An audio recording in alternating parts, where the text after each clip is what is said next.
IVM. Hey, if you like this show, then you should definitely check out another show on the IVM podcast network called Paisa Vaisa. It's a show hosted by Anupam Gupta that will clear all your personal finance doubts, from mutual funds to loans to SIPs. New episodes are out every Monday.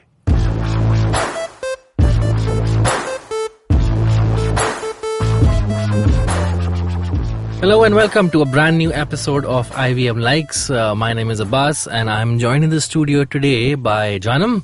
Hi. And we have a special guest with us. We have Pooja Sivaraman. Hello. How are you doing, Pooja? I'm doing well. Pooja is a freelance writer and storyteller. So just before we begin the show, what kind of storytelling do you do? Well, the storytelling career is fairly new, Okay. but I do a bit of spoken word, Okay. a mixture of comedy and sad humor, Okay. a little bit of just kind of, I tell my own stories mainly, so it's Oh, about nice. putting vulnerability out there. So would you call yourself a stand-up comedian? Not at all. And I do not take on that title, and no one should ever attribute that title to me yet. There are two people in this room who are also not funny, but they call themselves stand-up comedians. One is Surbhi and one is me. But we are here for a new episode of IVM Likes. In case this is the first time you're hearing us, it's a show where we recommend some cool stuff that we have been consuming. And in the second half, we talk about a topic. And the topic that we're talking about today is coming-of-age stuff, movies, TV shows, books, that helped you envision yourself or see yourself on stage and in that very precarious time of your life. Right, Jaanam? You still See with myself on stage. us? On screen, I guess? You mean related to the characters? Yes. Yeah. It's stuff that reminds you of your adolescence. Yeah, quite a lot. I still Yeah. relate. Okay, cool. That's what I was going to say. I still very much feel like I'm coming of age. Yeah. So this is a very timely All right. content. So, but in the first half, of course, we're recommending stuff. So let's start with you, Jaanam. What are you recommending? I'm recommending, many people might have already heard of this. They're promoting this show a lot. It's called Sex Education. It's available on Netflix. And the reason it's coming of age is because it's based in like a high school setting. Wait, are we There's- recommending coming of age stuff as well? No, Okay, cool. but Okay. You this just just picked happens to one. be because Yeah. the Alright. reason is the moment this show was out, I just binged it in a day. So I mean, Oh, really? it's How many my- episodes is that? 8 episodes, like 40 minutes each. Okay, not bad. So I just had one Saturday and I was like, let me devote Right. this to this show. And it was worth it. I found this show pretty interesting, quite gripping, quite it really like soaks you into the story. And it's about this, the protagonist is this guy called Otis, who's a socially awkward kid. And his mom is a sex therapist. A sex and relationship therapist is what she calls herself. And she's one of my favorite characters in the show, actually, because so she's a single mom, and she has these boyfriends over, and she has this room in The her mom house. has the boyfriends over. Yeah, so the Okay. mom has she's like, I don't want to commit to anybody. I want to focus on raising my son, and my son is my priority, and I don't want to invest emotions into any man. Right. So these guys keep coming over, and it's very chill. But because the son is socially awkward, he's just weirded out by these men, and just the whole dynamic she has with these people. And because of this, because of her profession, he has tried to keep his friends and his school life away from home. So he usually doesn't have friends over, and he's embarrassed of his mom's profession, basically. And she has these weird things lying around the house, like these, what do you say, these Models. Kama Sutra shaped, paintings. phallic Stuff. shaped, yeah, exactly. Giant dildos on the wall. Yeah. And Are there really giant dildos on the wall? yeah, she has Okay. paintings and There's dildos one and unforgettable dildo that's in a scene. Yeah. I think I remember that. And So he is it a continuous narrative from 1 to 8, or is it like each episode? No, in it's itself? a continuous narrative. Okay. And what happens is, so he goes to school, and obviously he's having adolescent teenage problems of his own. Right. And so the thing about this show is because it's called Sex Education, basically the whole high school is obsessed with sex. Of There's course, like, yeah. everybody's just having sex with each other and Right. getting to basically the exploring the idea of sex and what exactly it is. And most of them lack the biological Of course, knowledge yeah. of what this is, which is what this guy has. And he actually uses his conversations with his mom and like everything he's learned from his mom. He uses that and he starts offering sex therapy to kids in the school. Oh, nice. And that takes a very interesting turn because... Was that a spoiler? No, it's in the trailer. It's in the yeah, trailer. yeah. Okay. Yeah, actually, I was about to get into the spoiler, but I won't say that. But yeah, throughout the course of this, he realizes some things about his own self. And... It's got a very good cast. I'm looking at it. It's got Gillian Anderson who plays the mom. Yes, There's she's Asa Butterfield who brilliant. was in Hugo and a couple of other films. So yeah, nice. Yeah, and there's this one scene which is actually doing the rounds. It's my vagina scene, where so there's this picture of a vagina that is leaked in the Right. school. Somebody just like whatever. There's a series of events, and this picture leaks, and this like nobody comes forward. Obviously admitting that it's mine because everyone's too embarrassed. So, but like the thing is, some of the students know whose it is. So they actually like during an assembly, they all the women start standing up and they're like, "It's my vagina, it's my vagina," and even the guys stand up and they're like, "It's my vagina."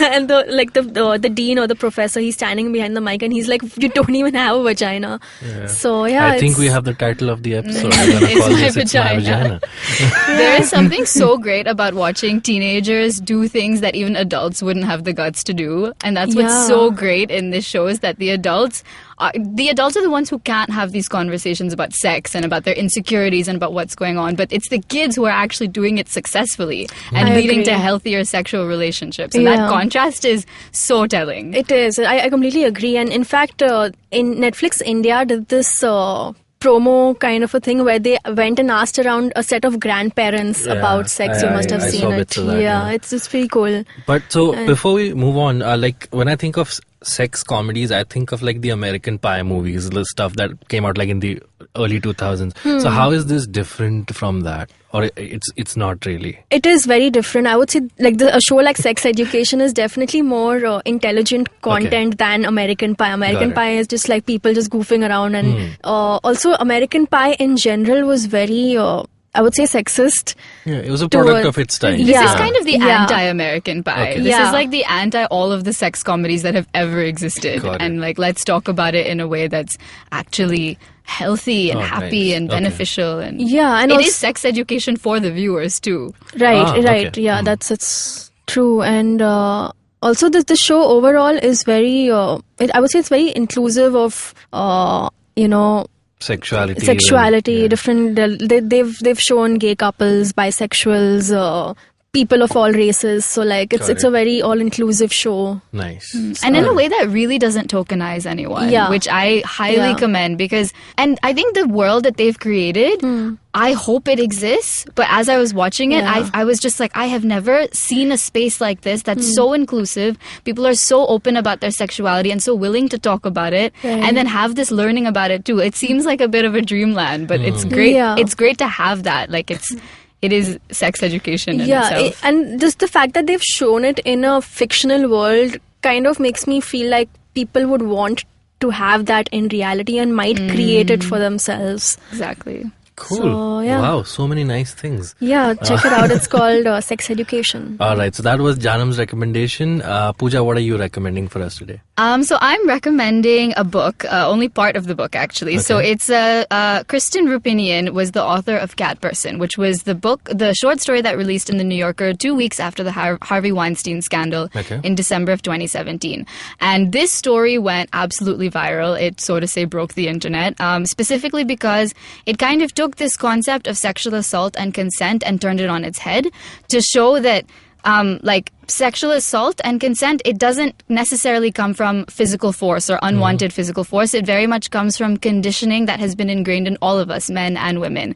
And there was a quote that I read that it basically shines light to the phenomenon of unwanted sexual assault that came about not through force, like I said, but because of a poison cocktail of emotional and cultural expectations like embarrassment, pride, self-consciousness, and fear.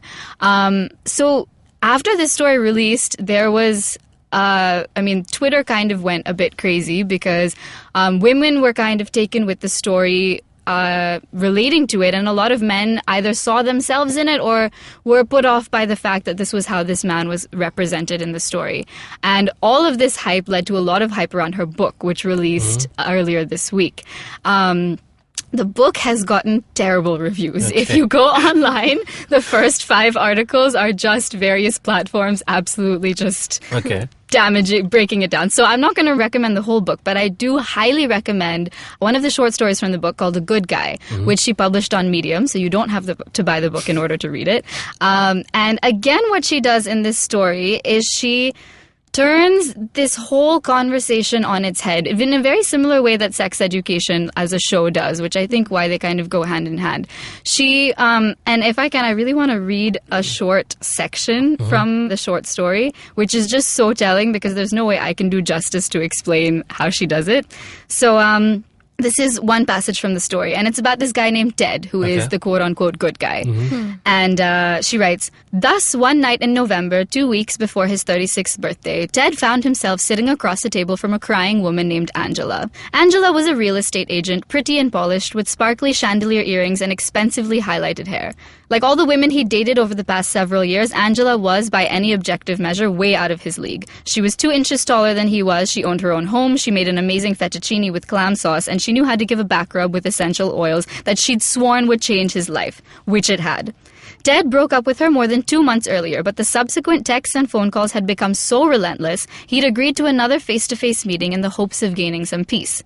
Angela had begun the evening chattering brightly about her vacation plans, her adventures with the girls, performing a happiness so clearly calculated to make him see what he was missing that he writhed with a vicarious embarrassment. And then at the 20-minute mark, she dissolved into tears. I just don't understand, she cried. What followed was a hopeless, absurd conversation in which Angela insisted that Ted had feelings for her he was hiding, while he insisted, as kindly as he could, that he did not. Through sobs, she marshaled at her evidence of his affection. The time he'd brought her breakfast in bed, the time he'd said, "I really think you'd like my sister," the gentleness with which he'd taken care of her dog Marshmallow when Marshmallow was sick.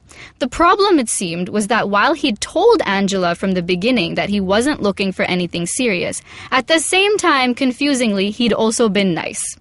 When what he'd ought to have done, apparently, was tell her that she could get her own damn breakfast, inform her it was unlikely she'd ever meet his sister, and be a jerk to Marshmallow when Marshmallow was puking, so that both Marshmallow and Angela would have known where they stood. So that's a little snippet from the story. It's a long story, but what it does is it takes you from this date that Ted has this with girl Angela, where she throws a glass at his head, not just a glass, like the water in the glass, the full glass, and a glass shard goes straight through his skull, and he's shipped off to the emergency room, where he starts having visions of his adolescence. Okay. And the story takes you through the beginning, his first crush that he had on a girl, how he couldn't really control his sexual urges, so he turned himself into the nice guy. He turned himself into the unassuming friend, the non-threatening guy that could just be friends with all these beautiful women and not really have to deal with the consequences of it. And then from there, it takes you to his first relationship, to his second, to his third. And what is so brilliant is that this is written from her point of view, but I feel like she has tapped into a part of the male psyche that is just, has been untapped. You know, that people have called it the Ted syndrome in How I Met Your Mother, that he's the nice guy, you know. Or, I mean, this good guy, this nice guy trope has come up a lot. But what she does, which is so important, is she is brutally honest about the way he behaves and where it comes from, but in kind of talking about his entire sexual history, she allows you to have this sense of empathy towards him. Because there's a line in it where he says, you know, I am a good guy. There's a good guy beneath the bad guy that's beneath the good guy, you know? And it just shows you that, like, we are all products of our coming of age stories, you know? And he he struggled with his own vulnerabilities and insecurities, and he was trying to figure out how to be this good guy, but was also selfish, not denying that. But that he was also in this state of just clumsily wisening up. And that's how he amounted to be this trope of the good guy. And I think in stories of dating, of love, of sex, of consent, of all of it, we tend to boil it down to just that one dinner or just that one night or just that one event. And what this story does is it tells you his whole story, which is, I think, what is so often ignored, which is why I really do think it is required. It is an amazing short story, and it really is required reading for these kinds of conversations. What's the story called again? It is called The Good Guy. Okay. And her book is called You Know You Want This. So I just have a question. So you said the book got horrible reviews, right? So was this because those people who were frustrated online of what when her short story, were these hateful reviews because of that, or it was just literary critics saying it's not a good book? The book was people saying it was not a good book. Okay. She did, however, receive a lot of hate for both stories, just from people who disagreed with her. Right. And she wrote an interesting article in response to this by saying, these stories are about 20-year-old men and women. I'm a 36-year-old with a female life partner. Like, this is clearly fiction. Right. Like, this is not my story. Right. But readers are attacking her. And it was wonderful what she said, because she was saying, even if this isn't my story, it's coming from a personal place. And it's great that, at least people are reading it, even if what it incited was hate. But that it really is sparking a conversation between men and women on the internet. Even if it is existing solely on the internet, at least that conversation is kind of beginning. And my hope, and I think the hopes of many other people, is that stories like this will be a catalyst for taking those conversations offline and maybe giving them a bit of softness as well. Like bringing them into a space where they're actually constructive, where a sex therapist can kind of, you can bring that energy to these kinds of conversations. Nice. So that was Pooja's recommendation. Do check it out. And I'll round off the recommendation round with a small recommendation from me. So this is a Hindi film that came out last year. It did pretty well, but I only saw it over the weekend. It's called Stree. Oh, yeah. It's have either of you seen it? Yes. I haven't. You have seen it? I did. Okay. It's a comedy horror film, and it's one of those films that doesn't have like big stars. It has Rajkumar Rao, who's a very good actor, but not such a crowd puller yet. So it was one of those small budget films which, when it came out, didn't have much hype. It spread through the word of mouth publicity. It's on Hotstar now, which is why I saw it. And I thought the film was really funny. It was way funny than I imagined it to be. So when it comes to horror films, I think Bollywood doesn't really have a very good track record.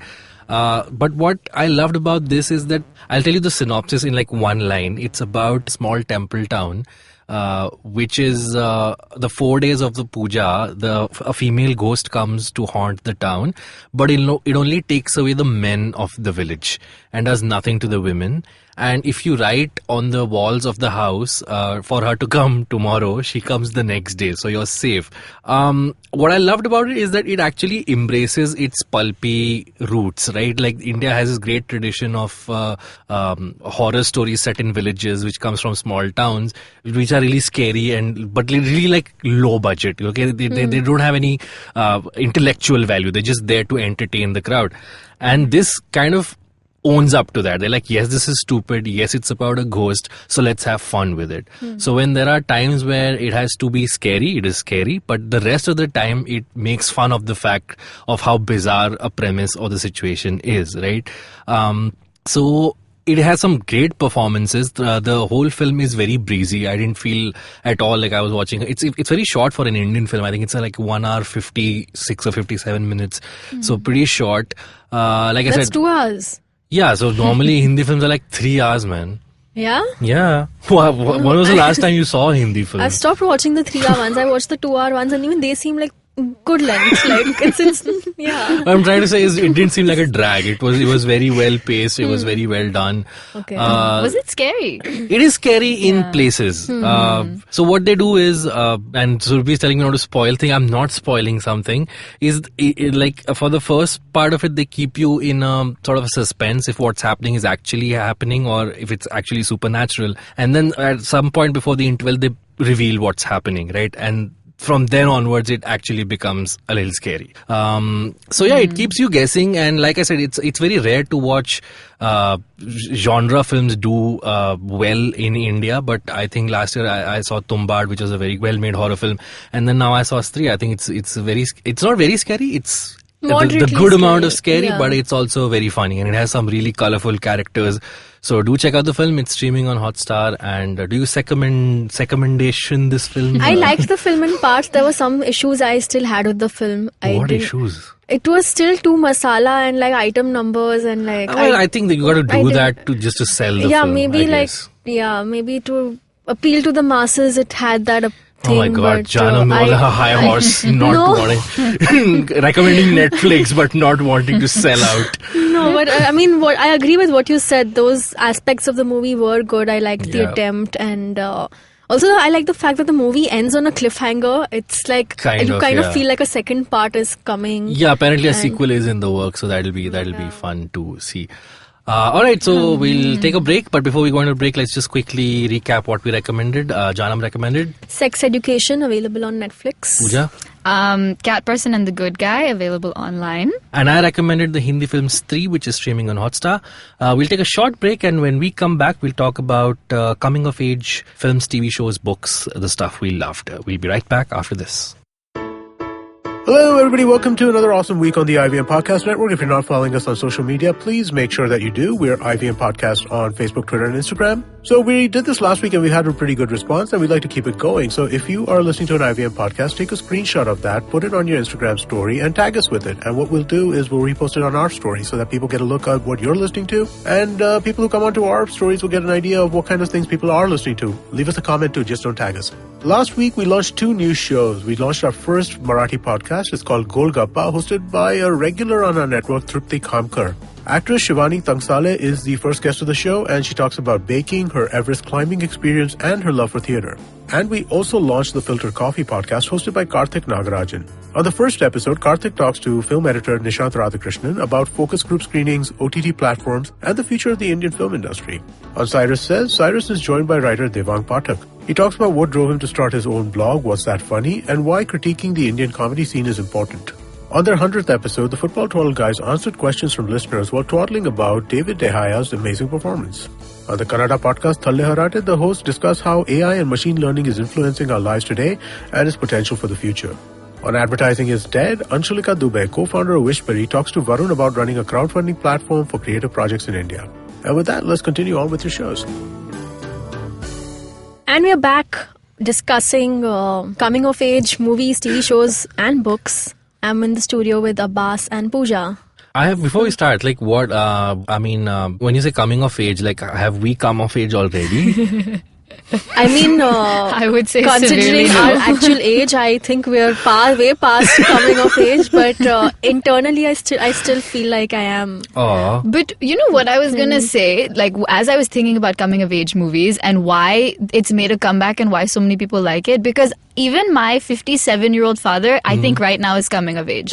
You know, like he has just retired and he's like all of a sudden figuring out the world, and you know. So I feel like the reason why people love coming of age films so much is because we are constantly coming of age. And I think this is the film reviewer at Rolling Stone, Peter Travers, once said that the world is essentially high school on a larger scale. Is that when you go out into the world, you still meet bullies, you still meet the people who don't know. It's always someone's always competing with you. You're still trying to impress people who are in charge. It's like that Bowling for Soup song, high school never ends. Have you heard it, Jaanam? No. But yeah, that's so true, yeah. Like, I mean, I feel like everywhere I go, it's the same. Yeah. But so I'll quickly tell you some of my favorite coming of age films. Probably my favorite film of all time, or 2 favorite films of all time, are coming of age films. There's this film called Almost Famous by Cameron Crowe. It's about this young boy who goes on tour with a rock band. It's a wonderful film. The character you meet at the beginning of the film and what he becomes at the end of the film, like you really feel like he's learned a lesson in life.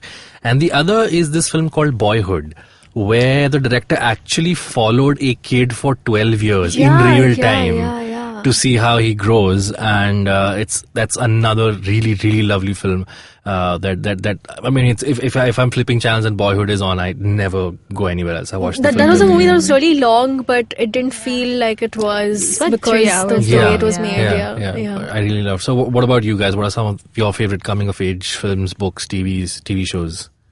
Harry Potter. That's a good choice, actually. Classic. I must confess, I haven't watched All till the end, films? but I watched it till the part they became adults and Harry dies, you know that, right? Yeah. I have come across all the spoilers. I know a lot of main characters. I know Dumbledore dies. Yeah. That I know things happen, but Harry dies. No, he doesn't. No, he doesn't. Well, No, he marries the Weasley. but he Sister. dies also. I mean, eventually, yeah. You should He's watch not the immortal. 8th film and you'll figure it out. Oh. Yeah. But what about Harry Potter? Or is it something that you saw when you were an adolescent, and which is why it sticks with you? Yeah, definitely. It was. I mean, didn't all of us? Yeah. Yeah, I started actually reading the book again. I didn't finish reading the first book also, but when I found out the movies are releasing, I was like, I'll rather watch the movies and take the effort to read the entire franchise. Harry Potter was... That will be blasphemy to some listeners, what you're saying right now. This is high pressure content. No, I've gotten used to it.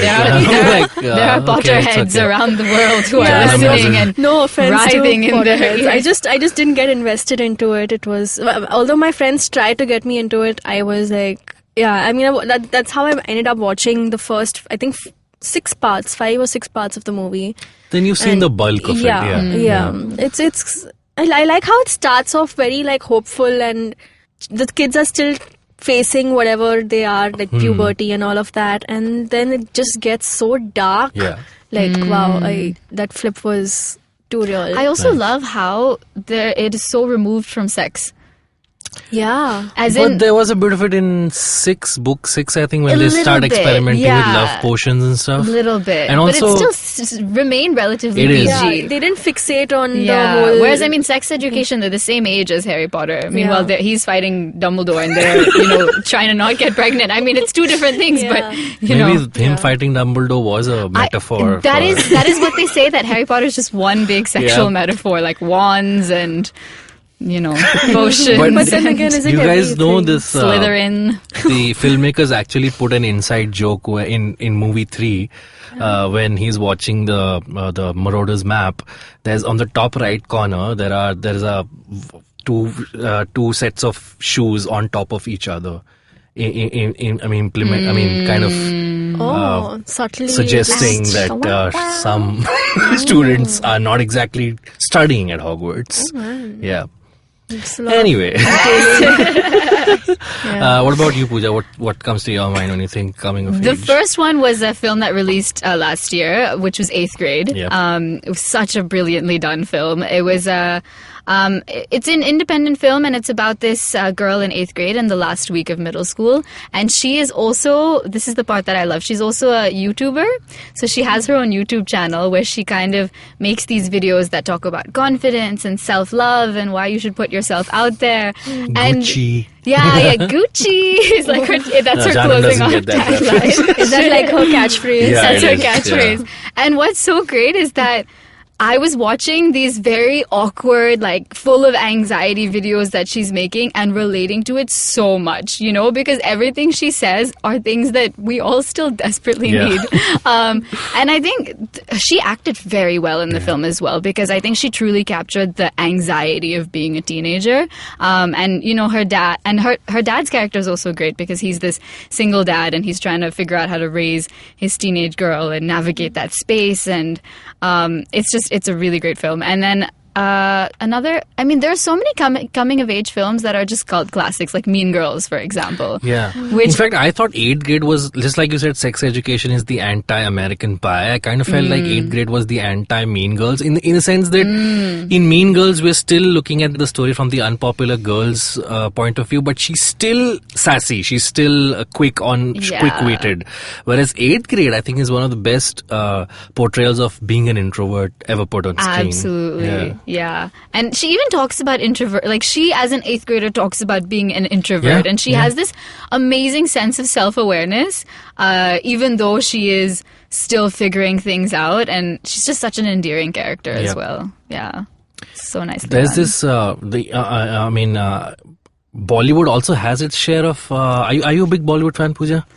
Big, but I haven't seen as many Bollywood films as I have Hollywood. I think Bollywood also has its share of like Wake Up Sid, I think is one of my favorite coming of age films. What bothers me is that Ranbir Kapoor wasn't really that young in the film. Like he seemed like a 25, 26 year old. But I think that was the point of the film, that he was in that age group and yet hadn't taken charge of his life. There's also this film starring Shah Rukh Khan called Kabhi Haan Kabhi Na, which came out in the early 90s. Has either one of you seen it? No. Oh man, okay. What's it about? Have you heard this song Aana Mere Yaar? Yeah. It's from that song. It's from that film, yeah. Essentially the plot is very simple. So Shah Rukh Khan plays like the loser who wants to impress a girl who already has a boyfriend. And how he goes about it. But it's a very, it's the time when Shah Rukh Khan wasn't really like the lover boy, so his role is like way more toned down. He actually, your heart goes out for his character in that film. So yeah, that I think Jo Jeeta Wahi Sikandar is also a coming of age film. I think you guys look completely clueless. I know into an Pehla era. Nasha is from that movie. Do any Hindi coming of age films come to your mind when you think about? I don't know. Does what? Student of the Year, I don't know. Oh my god. I have no idea. Yeah, I'm drawing a blank. I'm regretting I feel you. maybe where asking I feel like the adult version of coming of age films are like the underdog films, but they miss out on that whole awkwardness. So yeah. I don't know, what would you say is the defining part of what apart from just the age frame itself, what kind of makes a coming of age film? I think school life is a big part of it. Like, I don't know, for some reason, but whenever, and this kind of applies to American TV shows and films, but whenever you see a group of kids walking in a corridor and talking in front of their lockers, it just sparks something in my brain. I'm like, I for some reason connect to this, because although we didn't have lockers. Maybe we didn't have fancy lockers, but that we gathered around benches and just talked to our friends about what's happening. It's just how cut off you were from the rest of the world. Like, this was our world, and this is all that mattered, because we spend 8-9 hours in school, then we go home, we eat, we sleep, we play. That's also, all like we the did. whole stereotyping of like, oh, these were the unpopular kids, these were like the nerd group, like, And so just you kind of identify, oh, I fell in this category. Yeah. I was not the popular kid, I was the quiet, shy one. And just pimples in general. Just like lots of pimples. I still have them, so I'm still coming of age for that matter. I just googled coming of age Bollywood movies. There's a movie called Rockford. Rockford is a beautiful movie, Yeah. It was the first film made by Nagesh Kuknur. It was a big deal when it came out, because it was in English and it was about a boy's experiences in a boarding school, which was quite new for India when it came out. Then The song Yaro Dosti. That's from this movie. Rockford, yeah. I thought that was like an independent So song. KK released an album, but he also that song was also used in the movie, which is what made it famous. Oh, nice. Then there is Dil Chahta Hai on this list. Kind of, yeah. That's I think that's it a does coming qualify of as a age. coming of age film. They are discovering themselves in ways. Lakshya. Yeah, again, I think Lakshya is Wake Up Sid, but a little more hardcore. Yeah. Like, you go to the army to become a man. I also think there's so many Bollywood films that literally span a person's entire life, like the main character's entire life. So many could fall into coming of age just because they're huge sagas of, Queen is on this list. I haven't seen I would Queen. say that is a coming of age film for sure. Actually, yeah, that does make sense. Of course, she's a bit older because it's about marriage. But she definitely finds herself in it. Also, what I think is interesting is that, like, if you see a coming of age film from, like, let's say the 70s or 80s, and if you see one that was made last year or this year, like, those kids didn't have cell phones, those kids didn't have as much technology as we do, and yet the sort of conflicts sort of remain the same. right? So I think that's why we always connect with them. Hey, we forgot some really cool movies. Jaane Tu Ya Jaane Na and Rang De Basanti and Rang De Basanti is a coming of age film? Rang De Basanti, I mean, sure, it's a coming of age film, but In ways. I don't know. I mean, what they actually end up. It's a more revolutionary film rather than like we should become revolutionaries rather than we should take control of I our think lives. the coming of age is a more sub part of the whole yeah, kind plot. of, maybe. Yeah. Okay. One of my favorite TV shows is Buffy the Vampire Slayer, which is about kids in school, and each episode would have she would fight a monster, a literal monster, and A new monster in every episode. Yeah, and then later on the episodes became more continuity driven, so there would be one villain for the entire season and stuff. Okay. But how it started was that the showrunner Joss Whedon, he said that the monster she's fighting sort of symbolizes the actual conflict that she's going through in life. So if she's having, the episode starts off her arguing with her mother about not letting her go on a date, the monster would somehow be awe-inspiring, isn't it? It would be a sort of someone like you look up to the mother. So the monster would actually be really huge for someone you look up to. So those kind of symbolisms of the whole show is what it sort of depended on. So that was really cool. Yeah, I think now there's been a revival of Sabrina the Teenage Witch, Yeah. but the original was my favorite TV show growing up. And similarly, like, they also used magical elements to kind of break apart the nuances of coming of age, because she's like, should I be a witch or should I be a normal teenager? I don't know what to do. And of course, none of us have that struggle. But In Harry Potter, they chose to become witches and exactly. wizards. Oh, so that's the coming of age of Sabrina. Yeah. Yeah. But it just highlights the, not being completely comfortable with every part of yourself, feeling like you need to hide something, and kind of dealing with that whole situation. But there is one symbol in Sabrina the Teenage Witch that's my favorite. Her aunt has this magical door where every time you open it, there's an audience that's just clapping for you. Really? Okay. And whenever she feels bad about herself, she just opens that door and they're like, yeah, Sabrina. And then she shuts it. So she just keeps opening and closing it. And I feel like that would just be great for anyone coming of age to have in the back of their closet. Also, I think another reason why we love coming of age is that none of us want to grow old. So when we see that, we are eternally young through those films and TV shows. Although I must say, did any of you watch 90210 or Gossip Girl? Oh, yes. I didn't. Yeah, so I actually started rewatching Gossip Girl over the weekend, and it's not something I relate to anymore. Like, I see through the show now. I see through all the, some things in the show are so stupid and so senseless. Like, for example, every time like a couple is making out on the streets, there's always someone ready with their phone and clicking a picture. Every single time anyone's making out, okay, someone is like an unknown figure, phone out, click a picture, send to Gossip Girl. Yeah. Like, I think Gossip Girl just makes you feel really poor, and like the world is out to get you. Yeah. Is what I realized when I rewatched it this year. yeah. And also, none of them, I don't know if they're coming of age or but they don't exist in this. None of them are awkward. None of them are figuring stuff out. They seem to have it ready and planned to the point of executing these really in-depth schemes against one another. Yeah. But I guess that's also And no pimples. Not even That's one. true. So how many seasons did Gossip Girl go on for? I think 6 or 7. So, Roughly. I mean, how old were they when the show ended? Were they still in college I haven't or finished school? the show. I have watched it till like season 3. They were in college, in university when it ended. Also, So they came of age. I mean, actors like Seth Rogen and Michael Cera, they are in so many coming-of-age stuff that you almost feel like they've made... Jonah Hill almost feels like he made his career out of it. And actually, Jonah Hill, so when he was growing up, he was in all these goofy sex comedies. And last year, he made this film called Mid-90s. Have either of you seen?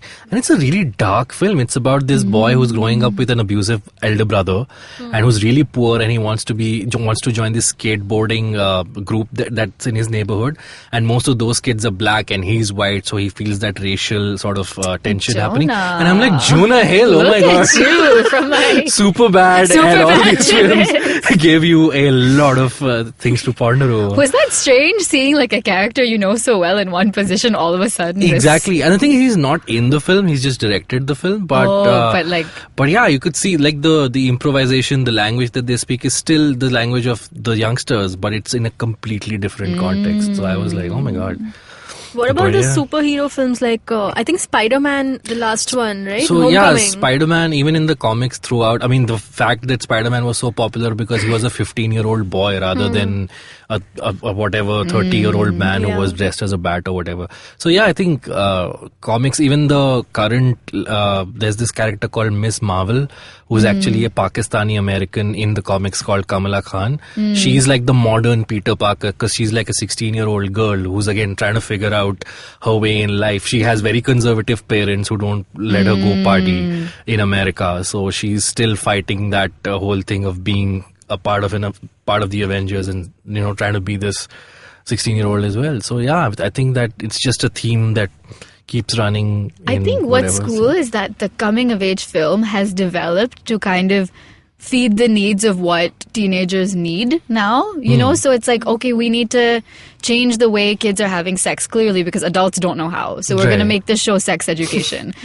Clearly people don't understand what it is to like to come from different backgrounds and have different parents with different levels of how conservative they are, so we're going to make the superhero so that these kids learn how to do it. So it's like the coming of age film has kind of become this very great way of fixing the problems of our generation for the next one. I think that's how adults kind of pay for their sins. They're like, all the things. We did all these things. Now we're going to set it right. Alright, so that was our episode. We hope you'll check out all the things that we spoke about in this section. Do check out our recommendations in the first half as well. And do keep coming back to IVM Likes. This is me, Abbas. You can reach out to us at IVM Podcasts on our Facebook, Twitter and Instagram pages. We are at IVM Podcasts on all three. You can reach out to us personally. My Twitter handle is at Abbas Momin. Janam? I'm at Jaanam Devan on Twitter and Instagram. And Pooja, where can one find you? You can find me on Instagram as well and Twitter at Pooja Siv. And if someone wants to read something you've written, where can one find it online? You can follow me on those profiles and you'll likely find it. Alright, cool. So that was our episode. We shall see you next week for another episode of IVM Likes. Do write into us if there's something you want us to watch, review, recommend. Do write into us and let us know, and we shall look into it. Till then, bye-bye.